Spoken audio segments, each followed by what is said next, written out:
Cuando surgen conversaciones sobre los mejores álbumes debut en la historia del rock and roll, a muchos inmediatamente les viene a la mente referentes de grandes selecciones habituales, podríamos decir, entre comillas, que aparecen con nombres como Led Zeppelin, como Van Halen, como Guns N' Roses, como Pearl Jam incluso, por solo mencionar algunos. Pero un debut que parece a veces pasarse por alto y con bastante frecuencia, tal vez por el tiempo, es el álbum homónimo debut de 1974 para la agrupación Kiss. Así que hoy, en Podcast Rock and Roll Radio, The Hottest Band on the Planet, celebramos y recordamos 5 décadas para el debut fonográfico de la gran leyenda del rock and roll, la agrupación Kiss. Eso y mucho más para los próximos minutos. Andrés, muy buenas, feliz como siempre de compartir con ustedes este espacio y el día de hoy acercándonos a unos 50 años fabulosos para una banda referente del rock and roll en el mundo. Héctor, igualmente, muchísimas gracias por permitirme estar aquí con ustedes, disfrutar, aprender. Quiero agradecer a todo el equipo que hace parte de este Rock and Roll Radio Video Podcast y los más importantes, ustedes quienes son los que valoran, aprecian este material. Lastimosamente, en el siglo pasado los podcasts traían la música. Hoy en día, por problemas de autor, solo es hablar y tenemos mucho que hablar. Y yo quisiera comenzar con algo que dijo Héctor, que es muy, pero muy importante. Si ha pasado un poco desapercibido el álbum debut de Kiss, yo creo que hasta para ellos mismos. Porque ellos, fíjese usted, Héctor, que se estuvieron preocupando mucho por su último show en el Madison Square Garden, cierto. esto y otro, y resulta que el 18 de febrero era el 50 aniversario del primer disco de Kiss y no vi nada raro.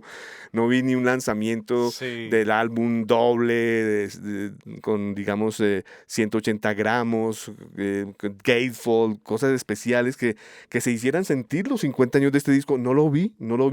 De hecho, por ahí un tweet de Paul Stanley y otro de Gene Simmons diciendo, pues recordando este evento, al igual que Ace Frehley y Peter Criss.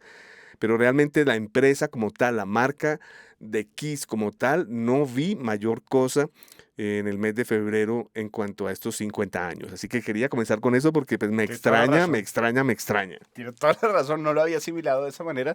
Y todo el cierre de la gira y demás se centró digamos que ya en cerrar la marca, en ellos terminar lo que era su historia, pero nunca se le dio la importancia a esta pieza como tal. Bueno, pre-Kiss, estamos hablando cuando se llamaban Weak Lester. Finalmente entran al estudio, al Bell Sound Studios en la ciudad de New York, en donde se graba este disco de octubre a noviembre de 1973, Héctor. Finalmente sale al mercado en febrero 18 del 74. Me parece que es un proceso rápido.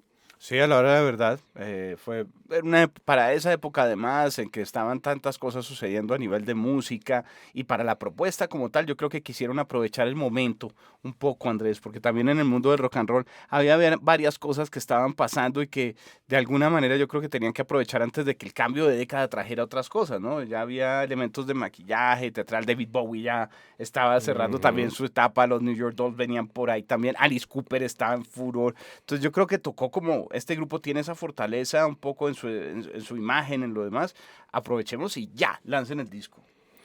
Tiene usted toda la razón también, Héctor. Esto es parte fundamental de lo que fue el desarrollo del glam.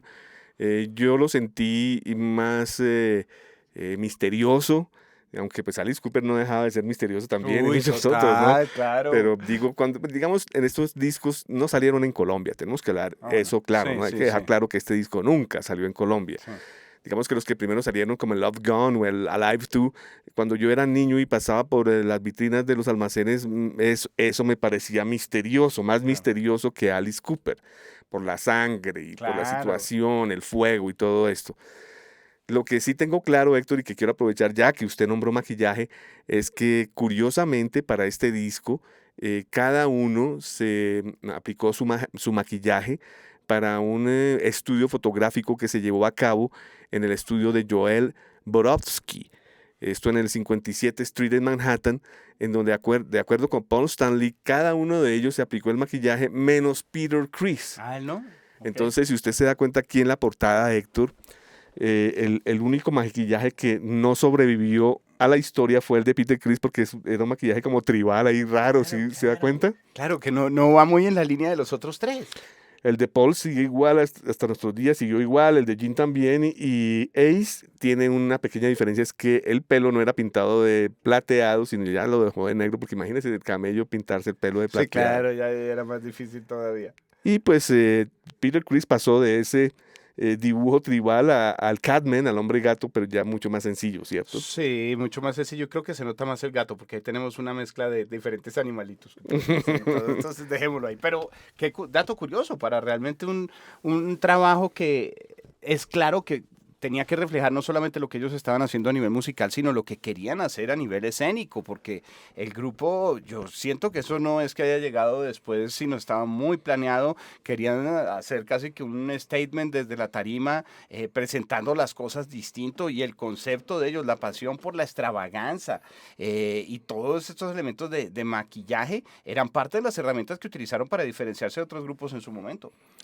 ¿Usted sabe el porqué de esta portada de Kiss, de su primer álbum? ¿Por qué?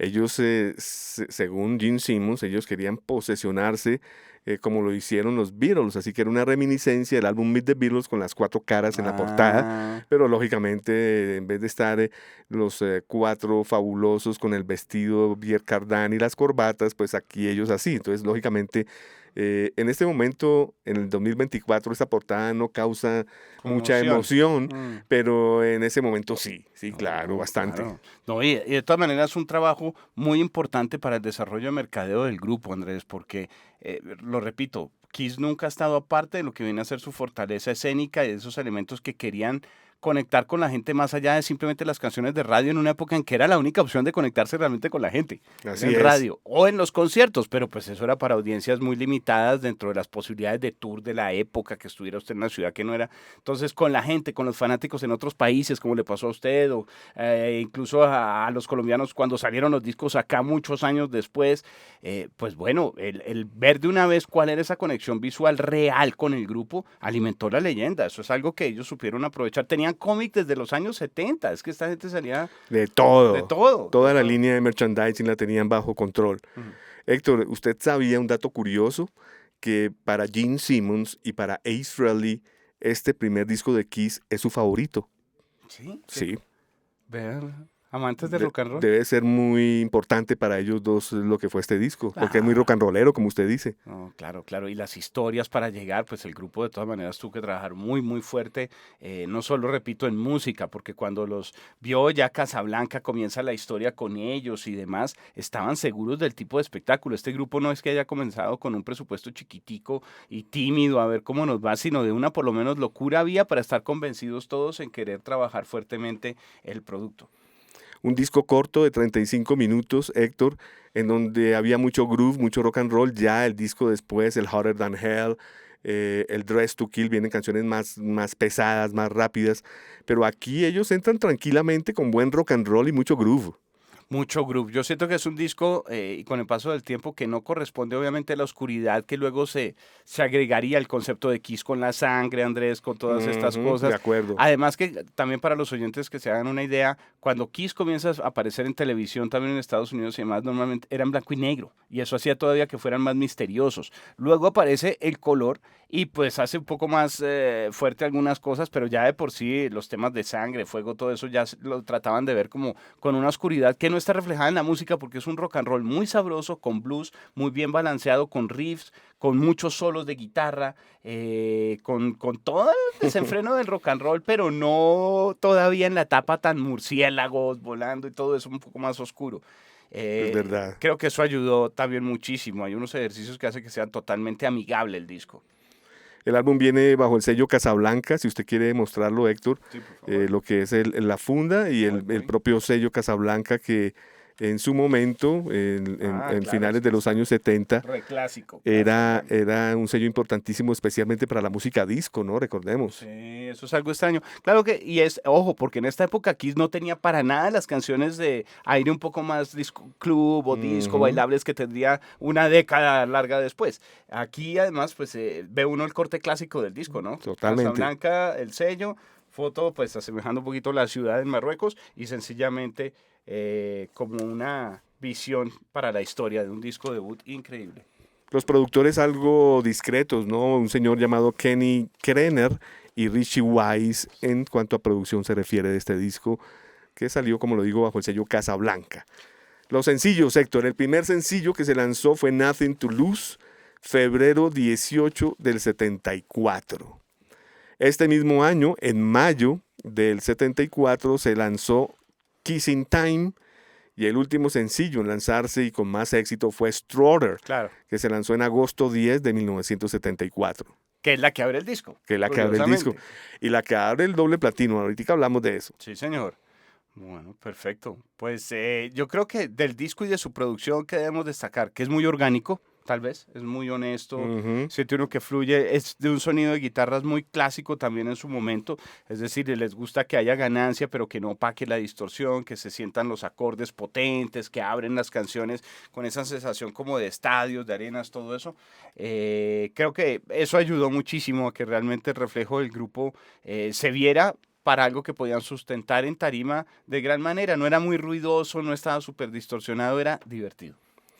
Fue tan divertido que en la sesión de fotografía, Héctor, el ya mencionado fotógrafo Joel Brodsky, pues Kiss no existía, ¿no? Sí, todavía entonces no podía decir, son los de... No, nada. Era una expectativa. Pues tanto así que el fotógrafo sugirió de que tenían que poner bombas infladas con helio, porque pues ellos eran los payasos. Uy. Entonces, pues Peter Criss, enojadísimo, le dijo que respetara, que esta era una postura glam para un proyecto que ellos tenían donde pues nada de payasos. Todo menos eso. Sí. Por favor, atrás la idea. No, claro, hay maquillaje, vestuario, había pólvora, había fuego, todo eso. Incluso no solo en los shows, sino en sus intenciones, en la misma música. Casi que algunas de las canciones contemplan momentos donde uno dice aquí va a estallar algo.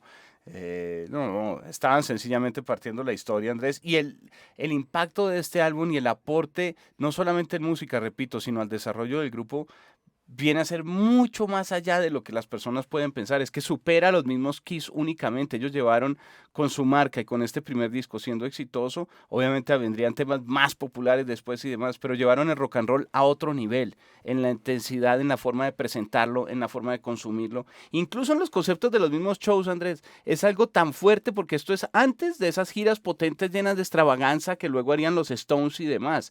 Aquí estamos hablando de un concepto de espectáculo muy estadounidense que no era lo que estaban presentando ninguna otra banda europea porque pues es otra dinámica. Aquí había exceso por todos lados. Y desde la capital del mundo, desde la ciudad de New York. Esto no era California, ni Detroit, ni Texas, no era New York. Y en los 70s. Exactamente. Bueno, perfecto. Imbatible. Está muy bien, muy bien. Este disco es de los que primero compré. ¿Sí ves estas marquillas que tiene acá el disco? Es porque yo compré un platero de esos de alambre y quitaba algunos dientes y miraba el grueso de la colección del grupo y ahí los fijaba. Y pues claro, me los tiraba ahí con claro, con el paso del tiempo. Bueno, se nota que lo disfrutó y es porque trae grandes canciones. De aquí hay muchas que son de fiesta. Totalmente. De hecho, analicémoslo. Vamos a compartir con los oyentes. Sí, señor, porque bueno. Strutter, canción de una que parece casi de abrir concierto. Es excelente opener. ¡Qué canción! De hecho, ahora sí puedo decirlo, con este tema abre el famosísimo Double Platinum, pero a manera de Strutter 78, o sea, canción vuelta a grabar y renovada, una canción compuesta por Paul Stanley y Gene Simmons. ¡Qué canción! Desde la época de Wick Lester. Yo creo que precisamente para ese Double Platinum, ese compilado, la presentan de primero por la importancia que tiene. Es un sencillo. Si bien no fue el que primero lanzaron, es la canción que abre su primer disco y sí sería un hit, así que marca algo muy importante en la historia. Totalmente, estoy de acuerdo con usted. Gran canción, Strutter. Canción corta, ¿no? 3 minutos 10. Sí, corta, concreta. Creo que es más larguita la del doble Platinum. Ok. No estoy seguro, pero creo que sí. Luego viene la canción Nothing to Lose, que es todavía más rock and roll. ¿Qué tal ese encerro? Como suena desde el inicio. Es espectacular, diría yo. Es un muy buen tema. La canción la canta Gene y Peter. O sea, es compartida. Pero fue escrita por Gene Simmons. Exacto, es curioso. Y pues la parte de Gene es en unas partes cortas, realmente, perdón, al revés.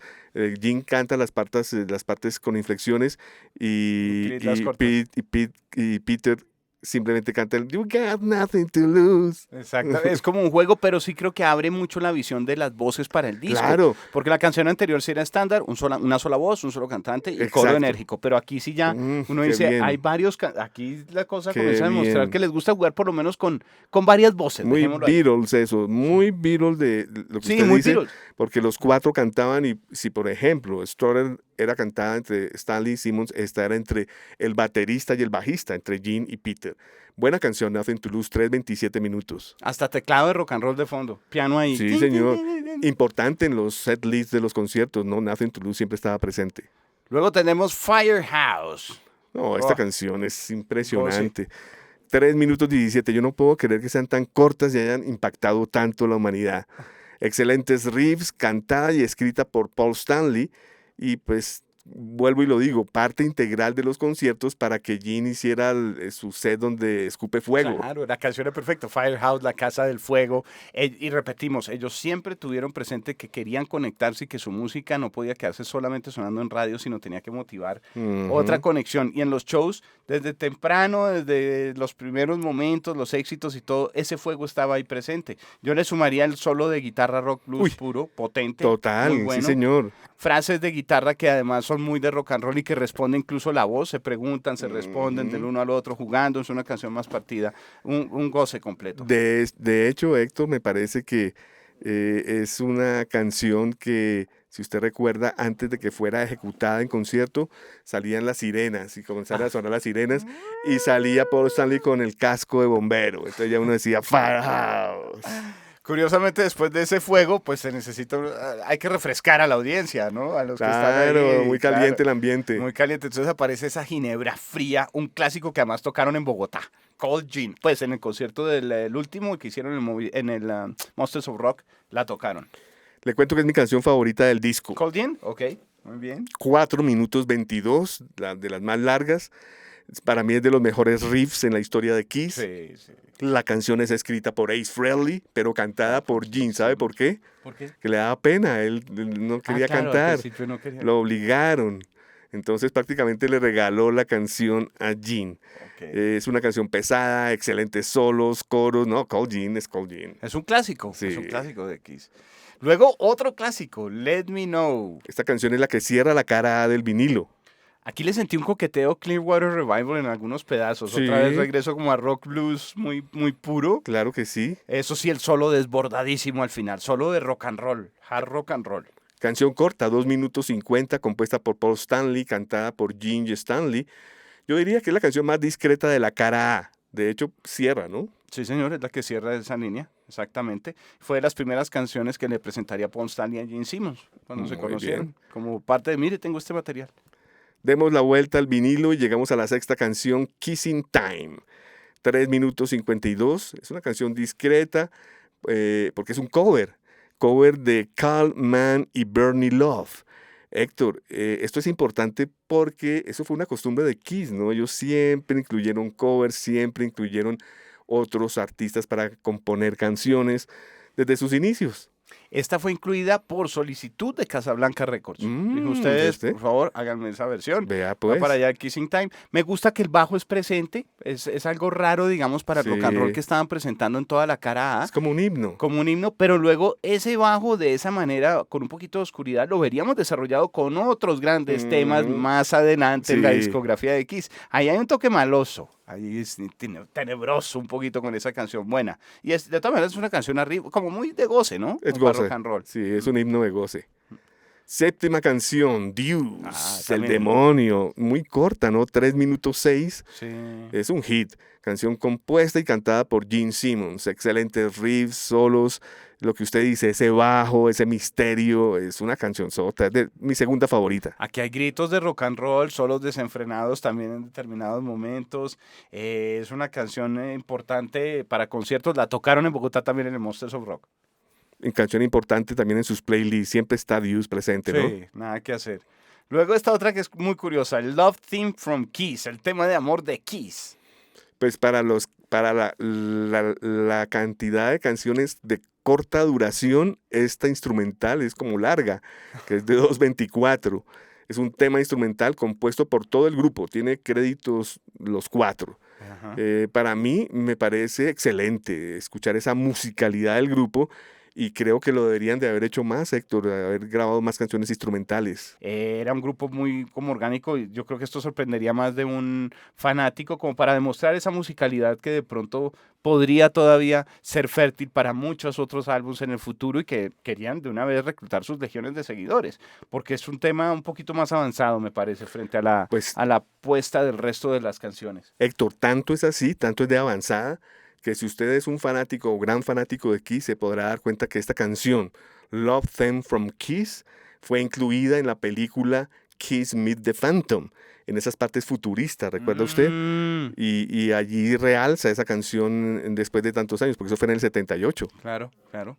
Bueno, pues seguimos en el repertorio y llegamos a otra canción muy importante porque ya aparecen acá los 100.000 años, rock and roll arriba intenso. 3 minutos 22, tampoco puedo creer que sea tan corta. Inicia el bajo persistente, tremendo groove. Sí, Es una canción compuesta por Paul Stanley y Gene Simmons y es importante esta canción en los conciertos de Kiss porque era la que ligaba el solo de batería de Peter Criss. además también Andrés en la canción cuando el solo es muy presente al inicio y demás se complementa con el ritmo de la batería. De hecho todo ese ejercicio rítmico es protagonista, Ujú. me atrevo a decir, en un buen pedazo de la canción. La tocaron también en Bogotá, en el Monsters of Rock. Me encanta lo que usted dice porque esa batería es bastante groovy, ya que Peter Criss nunca ocultó pues su amor hacia el rhythm and blues y aquí sale a relucir.